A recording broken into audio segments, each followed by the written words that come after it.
राजभाषा हिंदी।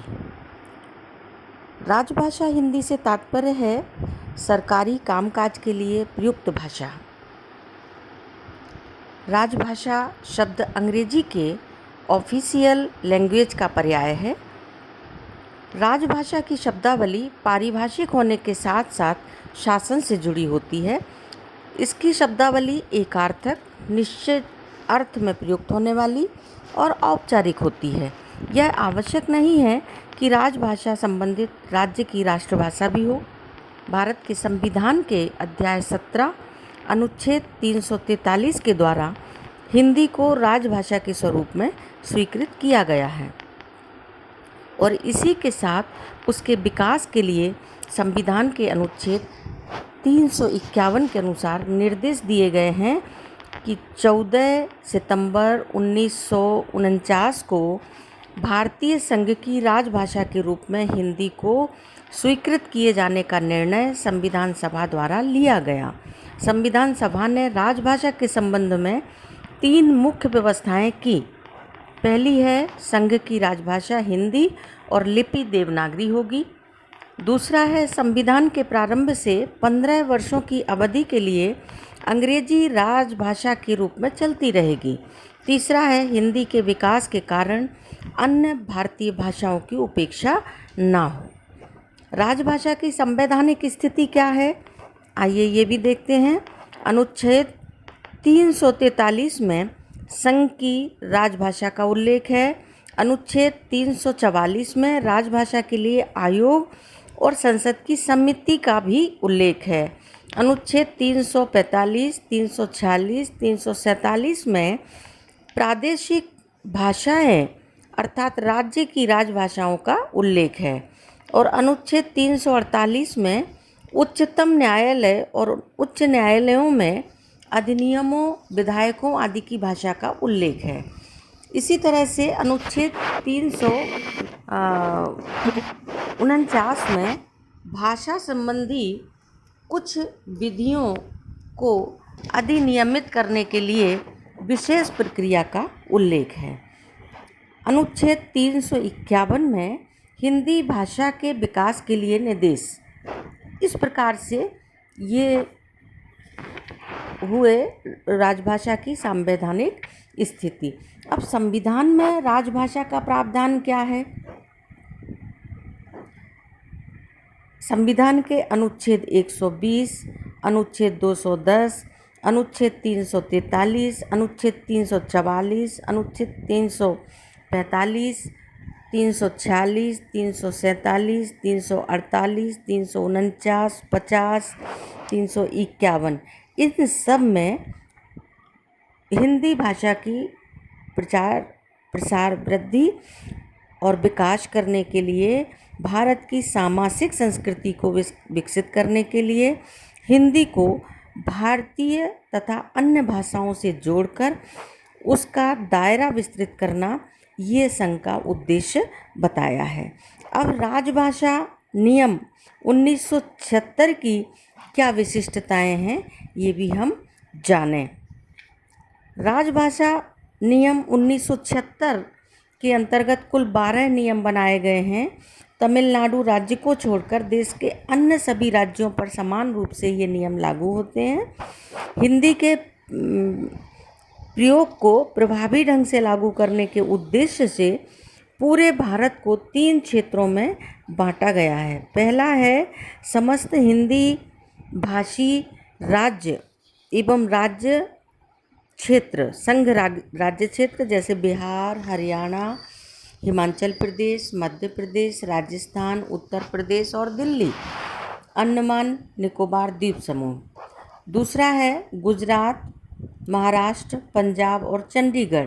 तीसरा है इसके अंतर्गत वे राज्य और संघ राज्य क्षेत्र आते हैं जो इन पहले और दूसरे में नहीं हैं। इसी तरह से राजभाषा नियम 1976 में हिंदी पत्राचार के संबंध में स्पष्ट निर्देश दिए गए हैं। व्यक्तिगत तथा राज्य सरकार द्वारा हिंदी में भेजे गए पत्रों का जवाब हिंदी भाषा में ही अनिवार्य रूप से देना होगा। कोई भी कर्मचारी हिंदी या अंग्रेजी में अभ्यावेदन कर सकता है। सरकारी कार्यालय से जारी होने वाले परिपत्र, प्रशासनिक रिपोर्ट, कार्यालय आदेश, अधिसूचना, विज्ञापन, निविदा सूचना ये हिंदी अंग्रेजी द्विभाषी रूप से जारी किए जाएंगे।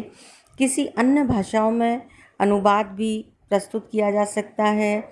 इस तरह से राजभाषा हिंदी का प्रयोग केंद्रीय सरकार के कर्मचारियों को भी करने के लिए निश्चित रूप से प्रोत्साहन मिला है।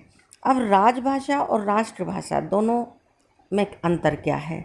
देखिए, राजभाषा का अर्थ है राजा या राज्य की भाषा।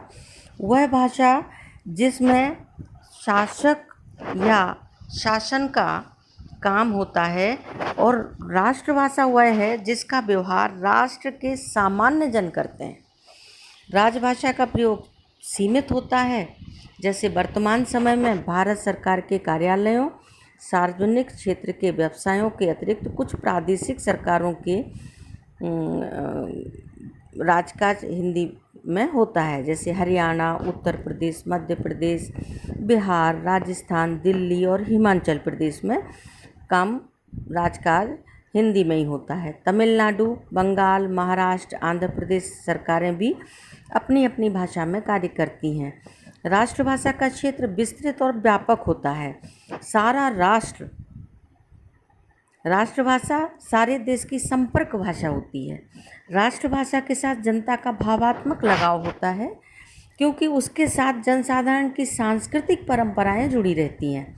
राजभाषा के प्रति वैसा सम्मान तो हो सकता है, लेकिन राष्ट्रभाषा में पूरी तरह से सभी